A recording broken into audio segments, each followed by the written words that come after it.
골로새서. 이 책은 사도 바울이 예수님을 부활하신 주님이라고 선포하다가 감옥에 갇힌 상황에서 쓴 서신입니다. 이 서신의 수신자는 바울이 전혀 만나본 적이 없고 직접 개척하지도 않은 교회 공동체 사람들로서 골로새 교회는 바울의 동역자이자 실제로 그 도시 출신인 에바브라라는 사람이 개척한 교회였습니다. 얼마 전 에바브라는 수감된 바울을 방문해 골로새 교인들이 대체적으로 잘 지내고 있다는 소식을 전하는 한편 예수님으로부터 돌아서도록 유혹하는 문화적 압력에 시달리고 있다는 것도 알려주었습니다. 그래서 바울은 골로새 교인들을 격려하고 에바브라가 제기한 문제들을 언급하면서 그들이 예수님께 더 헌신하도록 권면하기 위해 이 서신을 기록했습니다. 골로새서의 구성과 내용의 흐름은 매우 이해하기 쉬운데요. 시작 부분은 존귀한 메시아이신 예수님에 초점을 맞춥니다.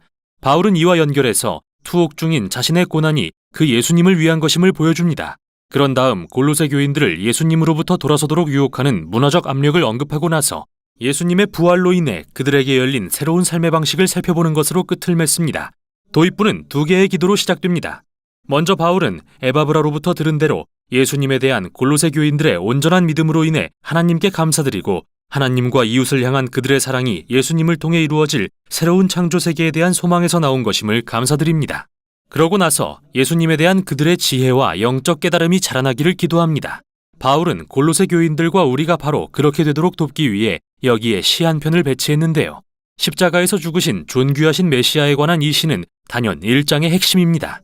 이 시는 두 개의 상응하는 구로 되어 있으며 구약의 창세기와 출애굽기 그리고 시편과 잠언의 언어와 이미지로 가득합니다. 첫 구는 어떻게 예수님이 진정한 하나님의 형상이신지 살펴봅니다.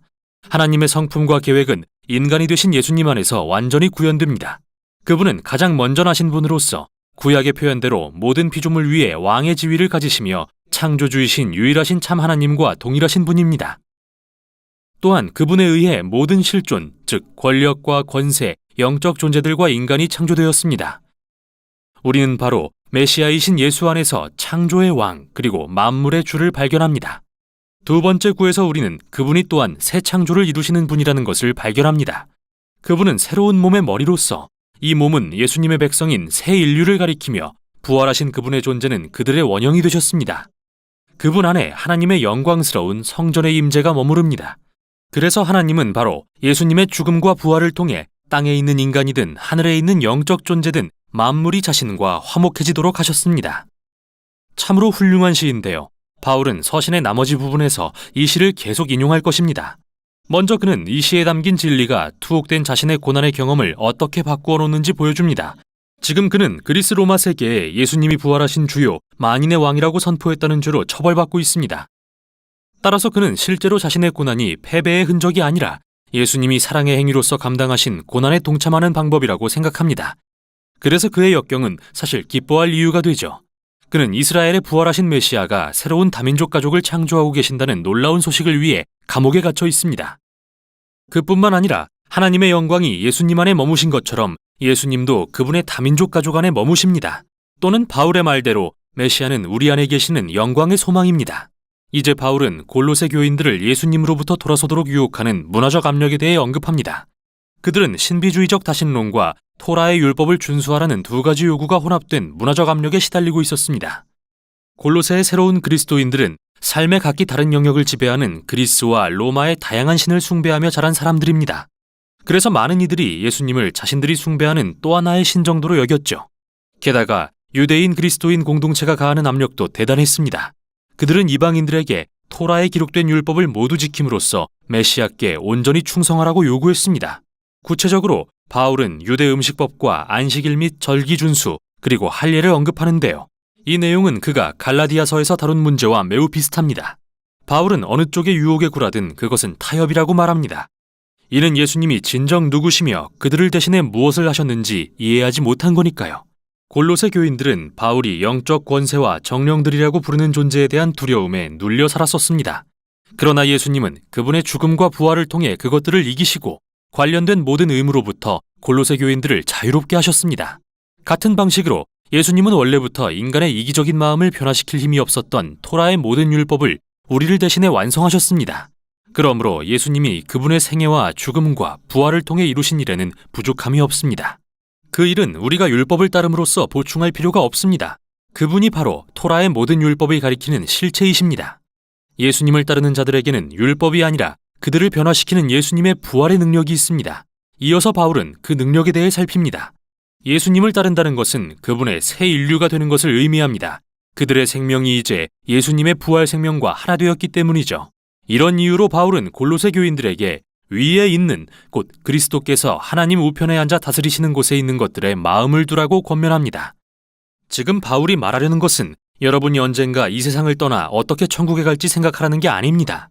오히려 천국이란 예수님이 지금 모든 피조물을 다스리고 계시는 초월적인 장소라는 의미입니다. 그분은 언젠가 그곳으로부터 다시 이곳에 오셔서 만물을 변화시키실 것입니다. 또는 바울이 말하듯이 여러분의 생명이신 그리스도께서 나타나실 때 여러분도 그분과 함께 영광 중에 나타날 것입니다. 그래서 바울은 그들에게 언젠가 변화될 그 새 사람의 모습으로 현재를 살라고 도전합니다. 그는 왜곡된 성적 행동과 파괴적인 언행으로 특징 지어지는 그들의 옛사람의 이미지를 사용합니다. 그러나 그리스도인들의 옛사람은 예수님과 함께 죽고 그분 안에서 새 사람으로 바뀌었습니다. 그들의 특징은 자비와 관용, 용서와 사랑입니다.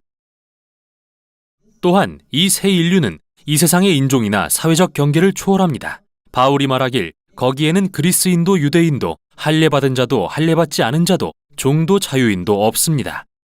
그리스도만이 모든 것이며 모든 사람 안에 계십니다. 그런 다음 바울은 골로새 교인들에게 아주 실제적인 예로서 이 새 인류의 가정이 1세기 로마 사회에서 어떤 모습이어야 하는지 보여줍니다. 당시의 가정은 가장이 아내와 자녀 그리고 노예의 생사에 대해 절대 권력을 행사하는 매우 권위적인 제도였는데요. 그리스도인의 가정은 다릅니다. 이들의 주인은 부활하신 예수님이십니다. 그래서 주님 안에서 아내는 남편이 그녀를 책임지도록 허락하고 남편은 아내를 사랑하고 아내의 행복을 최우선으로 여김으로써 예수님께 복종합니다. 예수님이 주인이신 가정에서 자녀는 물건 취급을 받아서는 안 되나 그들 역시 성숙하고 공손해야 하죠. 그리고 부모는 그들의 자녀를 인내와 헤아림으로 양육해야 합니다. 그리스도인 노예는 인간인 자기 주인을 존경해야 합니다. 왜냐하면 그들의 진정한 주인은 예수님이기 때문입니다. 그리고 노예들을 거스리는 그리스도인은 그들이 자기 재산이 아니라 존중하고 사랑으로 품어야 할 예수님의 몸된 지체라는 사실을 깨달아야 합니다. 여기서 바울은 매우 조심스럽게 로마의 가장 기초적인 제도를 자기 희생의 사랑으로 통치하시는 예수님을 기준 삼아 변혁하려 하고 있습니다. 그가 로마의 가정 구조를 전면적으로 폐지하려는 것은 아닙니다. 하지만 존귀하신 메시아는 골로새 교인들이 당시 로마인들의 인식을 뛰어넘는 수준으로 변화되기를 요구하고 계십니다. 이 점은 이 서신의 결론에서 가장 선명하게 드러나는데요. 바울은 기도 요청을 한 다음 그리스도인 노예와 주인의 덕목에 대한 가르침을 실제 상황에 적용합니다. 우리는 두기고가 이 서신을 골로새 교회에 전달하고 읽어주었다는 걸 보게 되는데 그와 동행한 오네시모라는 사람은 빌레몬이라는 한 골로새 교인의 노예였습니다. 바울의 다른 서신인 빌레몬서를 보면 오네시모가 그의 주인인 빌레몬으로부터 도망쳤다는 이야기가 나오는데 그것은 감옥에 갈 만한 범죄였습니다. 그러나 바울은 온 교회가 오네시모를 주 안에서 신실하고 사랑받는 형제로 맞아달라고 요청합니다. 그리고 빌레몬서에서 그는 빌레몬에게 오네시모를 이제는 종이 아니라 형제로서 대해주라고 당부하죠. 정말 극적인 마무리가 아닐 수 없는데요. 골로새서를 통해 바울은 우리의 삶에 부활하신 예수님의 사랑과 자유롭게 하는 통치가 관여하지 않는 영역이 하나도 없다는 사실을 보여주고 있습니다. 우리가 겪는 고난, 타협에 대한 유혹, 우리의 도덕성, 각 가정의 권력 구조 등 이 모든 것을 반드시 다시 살펴보고 변혁해야 한다고 말이죠. 그는 마치 예수님이 죽음에서 부활하셨을 때 이미 새로운 창조 세계가 도래한 것처럼 현재를 살라고 우리를 초대합니다. 이게 바로 골로새서가 전하는 내용입니다.